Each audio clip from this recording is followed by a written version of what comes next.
Ooh, welcome to Talk, ladies and gentlemen. Today is December the 31st, 2024. It's New Year's Eve, ladies and gentlemen. We're getting closer and closer to the end of the year. This is the last Monday Night Raw that we're going to be doing for this year. And this is the last Raw that they're going to be on the USA Network. And ladies and gentlemen, they did show us another thing for a video package for the new superstar, and it looks like a Lucha's mask. So that's gonna be interesting. And it looks like it's going to be Pentagon. It could be he might have a different mask on. I don't know.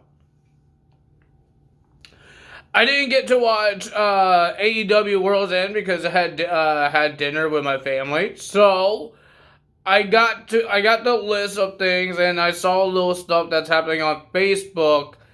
And there was two big returns, but the one return I didn't like was, I'll tell you guys more about it when the matches happen. So, first match, we got Will Ospreay versus Kyle Fletcher for the Continental Semifinals. We got the odds. The winner of that match was Will Ospreay, and the guy was bloody after his match with Kyle Fletcher, and that was their second match, I believe. Will there be a third? We don't know. And then we have Okada versus Ricochet in the semifinals, and ladies and gentlemen, of course, Ricochet gets toilet paper thrown at him every time he does his entrance. He's a heel. Nobody likes him. But ladies and gentlemen, the winner of that match was the Intercontinental Champion Okada getting the win. But Ricochet, he got interrupted of his loss from Swerve Strickland, and he says he wants to spread the new year for Ricochet. So Prince Nana handed toilet paper to the fans, and then he count down to 3, 3, 2, 1, Happy New Year, and everybody threw toilet paper at Ricochet to embarrass him. And I think we're going to have the next rivalry for Ricochet will be Swerve with Swerve Strickland. Then we have Mariah May versus Thunder Rosa for the women's title in a street fight. It was a pretty decent match I heard of. I did watch it. It's just I didn't do a video because if I did not watch the first match, I didn't watch the first match. I missed the first match. So what's the point of doing it? Because that's the part of the Continental tournament, and there's 3 matches of that, and I didn't understand what Will Ospreay won and all that stuff. So I did watch it. It was pretty decent matches here, but I didn't do a video. I'm doing it now. Do your quick results for it. Sorry to say it. Sorry, guys. We got Mariah May versus Thunder Rosa in the street fight for the women's title. I thought it was a pretty decent match for both of the ladies. I like street fights. I like these different type of stipulations. But the winner of that match, and still the women's champion, was Mariah May. Thunder Rosa's father was in there. They used Thunder Rosa's father's cane as a weapon. So, yeah. And then we got MJF versus Adam Cole for the Dynamite ring. And ladies and gentlemen, it was an okay match. It was okay. But the winner of that match was MJF winning the match. He pretended to get hurt by the Undisputed Kingdom because they were guarding the ring because MJF wanted to use that as a weapon. So he act like he got hit by the Undisputed Kingdom, and then they got kicked out. And then, ladies and gentlemen, because of the low blow and then that heat seeker, MJF gets the win. But MJF wasn't done there. He was about to do the same thing that he did to Roderick Strong and smash a chair on the arm or body parts on Adam Cole until Roderick Strong made his return. And then MJF tried to run away. He went on top of the stage, and there's Kyle O'Reilly. MJF tried to talk himself say, don't worry about me. So he tried to walk away, but Kyle O'Reilly grabs him and throws him back in the ring, and then Adam Cole and Roderick Strong beat up MJF in the ring. And then, ladies and gentlemen, all three guys hugged it out, and looks like Kyle O'Reilly is part of the Undisputed Kingdom now. And I guess he's out of the Orange Cassidy's group. I guess. I have no idea what's going on. AEW makes things confusing sometimes. Next, we got Takeshita versus Powerhouse Hobbs for the International Championship. It was tough guy versus tough guy. Hard hitter versus hard hitter. It was a pretty okay match, but the winner of that match, and still the champion, Takeshita. And then we got Mercedes Moné versus Chris Statlander for the TBS title. I thought Chris Statlander was going to win. They make it so hype up that she's going to win. The winner of that match, and still the champion, was Mercedes Moné. We have Okada versus Will Ospreay for the Continental Championship. And ladies and gentlemen, it was an awesome match. It was great. Even Will Ospreay wasn't 100%. The guy was bloody. But the winner of that match and still the champion was Okada.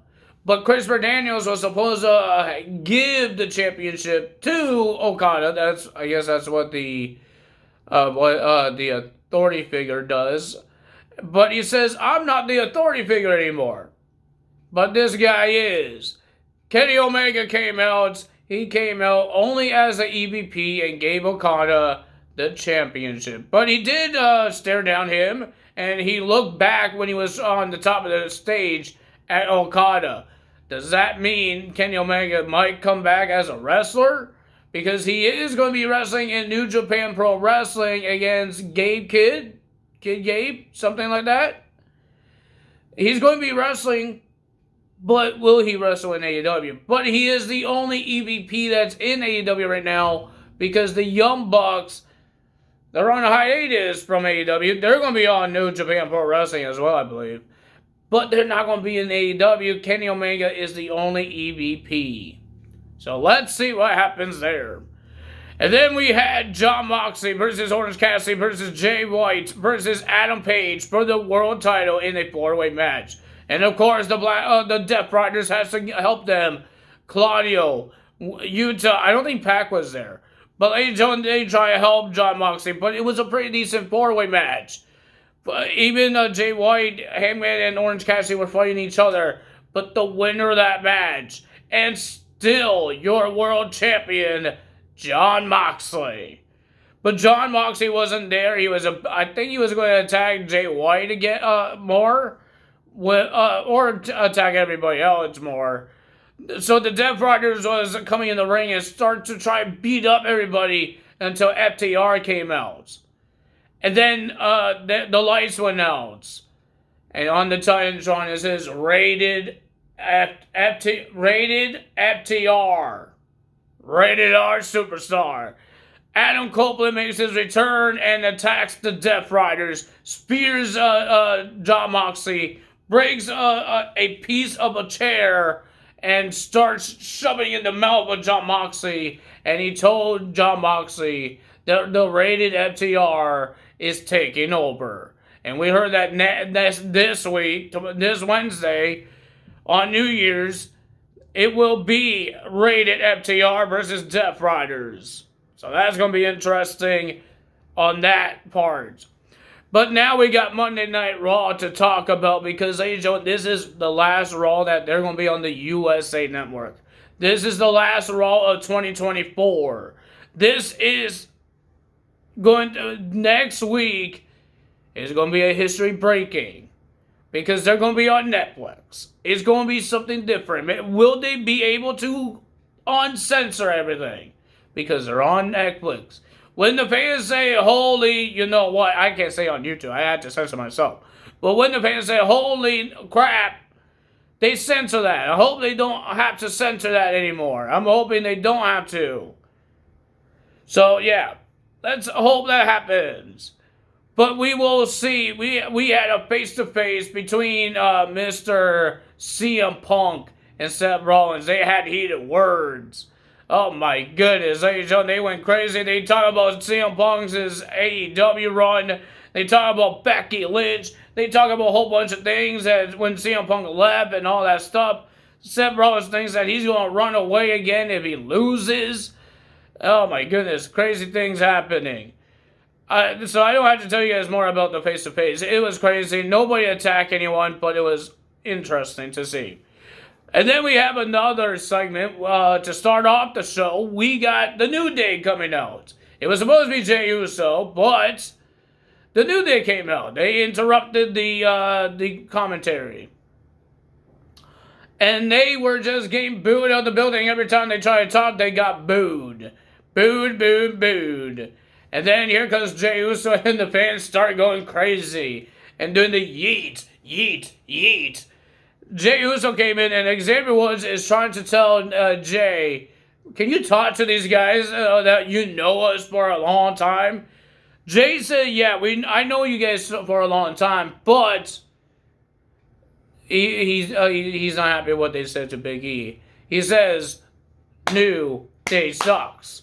New Day sucks. Like everybody else says, New Day sucks.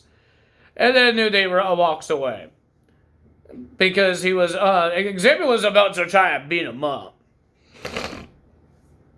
But so that happened there, and then Jey Uso called out Drew McIntyre. He has his own problems. He had a bloodline problem because they attacked Sammy and they attacked Jey on Raw last week.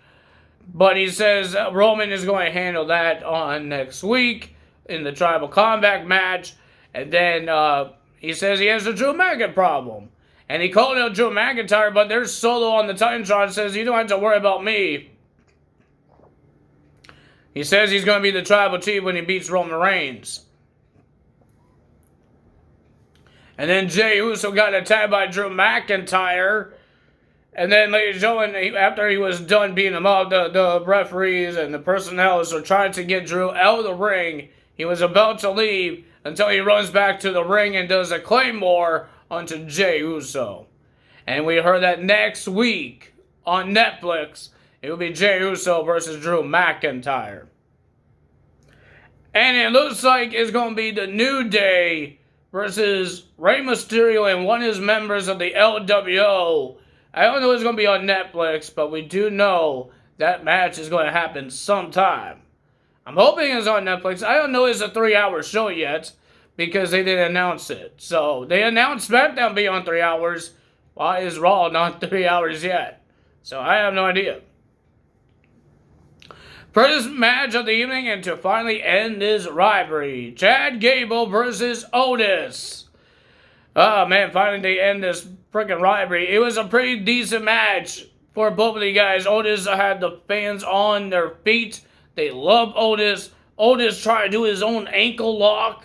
But ladies and gentlemen, it didn't work out. Chad Gable made Otis submit to the ankle lock.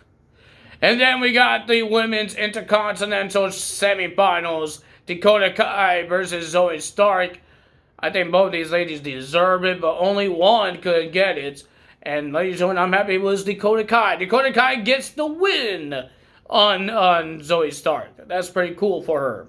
And then we had a 6-man tag team match. World Raiders and Damian Priest versus the Judgment Day, Finn Balor, Dominic Mysterio, and JD with Carlito in the corner. And Liv Morgan wasn't at the clubhouse this time because she's getting ready to have her match next week on Netflix against Rhea Ripley. So even Raquel didn't get to talk to her, and Finn told Raquel, give Liv Morgan my best of luck for next week. So Finn still has a problem with Liv Morgan, and he did say the thing again. Listen to Finn, we win. Guess what? They didn't win the 6-man tag team match. I thought it was a pretty decent 6-man tag team match. But that spinning self of heaven that Damian Priest did, it was great. And then at the end, Judgment Day attacked Damian Priest because he had a hurt leg, because that's what they were targeting. They attacked the leg again until War Raiders came back into the ring and made the Judgment Day run away. But the Judgment Day listened to Finn Balor, and they lost again. I think they need to stop saying, he needs to start saying, listen to me, we win, because every time they listen to you, you guys lose, not win. Then we have Laura Valkyria versus Io Sky. It was a pretty decent match for both these ladies for the Women's Continental semifinals. I thought it was a pretty decent match. And I was surprised who won the match. Ladies and gentlemen, that will be facing Dakota Kai in the finals will be Laura Valkyria. Oh my God, ladies and gentlemen, she did a roll up and she got the 1, 2, 3. She got it. Oh my goodness. But ladies and gentlemen, we got a lot of things happening for WWE's Raw Netflix. What are you guys more excited for? I'm excited to see Penta in a WWE ring. It was cool to see him in the TNA ring, Impact Wrestling, AEW. But I think Impact did really well for him winning world titles. He had great matches. He won tag titles. AEW, he just won tag titles and trios. I wanted to see him do a singles run. So this is, if he shows up on Raw next week, and Ray Phoenix has like a month away for his contract expires because of the injury stuff, I'm hoping that Penta could have a singles run in WWE for a bit. I will be okay with that. I'm excited for the Tribal Comeback match. The Women's World Title, we've seen it. What else we're going to see? I think Becky Lynch might be the next one in line. I think Liv Morgan might win, and Becky Lynch wants her title shot. Because remember, there was a lot of problems that she had on her last match in that steel cage match because Dominic was getting involved. Everything was happening. She got screwed on the match, and she left WWE. I think Becky Lynch is going to get her revenge on Liv Morgan. I think she's next. Because Liv Morgan needs a top star for the Royal Rumble to face for the Women's World Title. I don't think Rhea Ripley's getting her that title shot. She's going to lose. And I think Rhea's going to lose. There's going to be some shenanigans. But I think Becky Lynch comes back to Raw and issues a challenge at Royal Rumble at Liv Morgan because she got screwed the last time. So there's some matches that is going to be interesting and see what do they have planned. We know John Cena's showing up on that Raw. Will The Rock show up? Will any other people show up? Like any other, maybe NXT stars? Who's getting traded? We know Logan Paul got traded. Only 2 people got traded right now. That's Braun Strowman and Logan Paul. Nobody else got traded. No NXT stars got traded yet. No NXT stars showed up on Raw or SmackDown yet. Like, we got some Raw guys, like Sami Zayn, coming to SmackDown. And we got, who came from SmackDown? The Bloodline came from SmackDown to Monday Night Raw. So, no NXT guys showed up. It's only been SmackDown and Raw showing up on each other's shows. No NXT. And we got Raw and SmackDown guys showing up on NXT. But no NXT guys showing up on Raw or SmackDown. So, who's getting traded? I have no idea. But ladies and gentlemen, that's all for me today. If you guys enjoyed this video, this is the last video I'm making for the 2024. This is our last day of 2024. I hope you guys had a great year. Happy New Year. Of course, I will be making a video because we got NXT to do. I'm not stopping. I already did what I don't think I stopped this whole holiday. I don't think I stopped on Christmas, and didn't stop on New Year's. So we're going to keep going, ladies and gentlemen, and let's do this. That's all for me today. Tyler's out. See you guys tomorrow. Hit the like button, leave a comment below, hit the subscribe button, hit that notification bell, then Tyler's out. And I will see you guys tomorrow. Bye!